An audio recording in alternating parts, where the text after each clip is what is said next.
so step 11 of the 12-step family history plan, and this time we're thinking about walking our ancestors' footsteps and learning about the localities in which they once lived.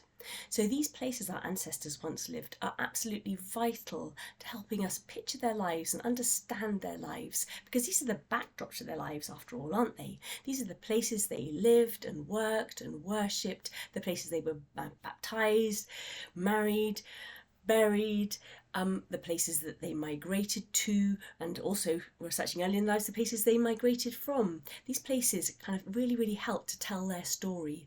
So maps, of course, are going to be crucial in helping us learn about our ancestors' localities. And when you study the map, hopefully you'll find their street, you might be able to identify, their house, hopefully. Not always as easy as it might sound, but you're going to get a warm idea of where they lived in that place. And you can look around at the wider community. You can see what notable institutions were nearby. Was there a workhouse, a school, an orphanage? Was there a beautiful new Victorian shopping arcade? What was happening in the era that they lived there, which might impact upon your ancestors' life? Was the railway getting built and coming along? All this sort of thing. So the places our ancestors lived, they are really useful and evocative, and they do really help to tell our ancestors' stories, a bit like kind of step 10 when we talked about time travelling back to their era. Finding out about their area, their place, this goes very closely in hand. Finding out the place and the time, because obviously you don't just want to find out about the place during a time that your ancestors didn't actually live there. It's really crucial to make sure you're getting contemporary information that's relevant to the period during which your ancestor lived there.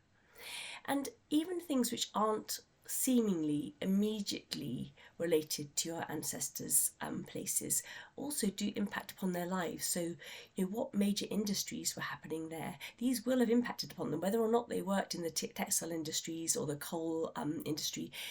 Those major industries are going to have an impact upon the sense of community in the area, upon the soundscape of the area, whether there was air pollution, all of this, whether there were ancillary trades happening in the area which were supporting trades which tie into the major industries. All of this links together, so you're finding out about those places. And I would also say, when you look at a map, you are getting all of this wonderful kind of fuel for those family stories, but they also have very practical applications as well. So when you look at a map, you're going to probably note the places of worship, and you might be surprised.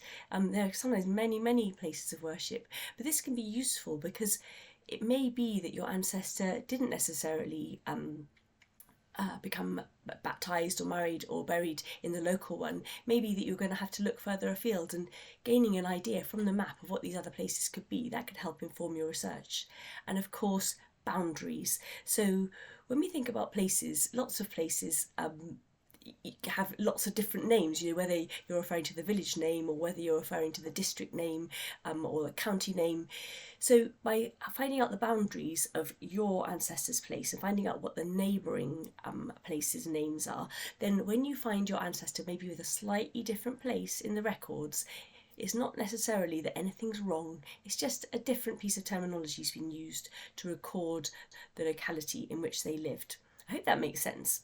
That sounds an awful lot of waffle. Basically, one place can have lots and lots of names, and it's also useful to find out what the neighbouring place names are for your ancestors' place, so that, let's say they do just decide to rent a little bit down the road and it falls into a different area. It's not a drama when you see a different name on the record. It could still very much be your ancestor in very much the same locality, just with a slightly different place name. Okay, so we're learning about the places this time. Have fun.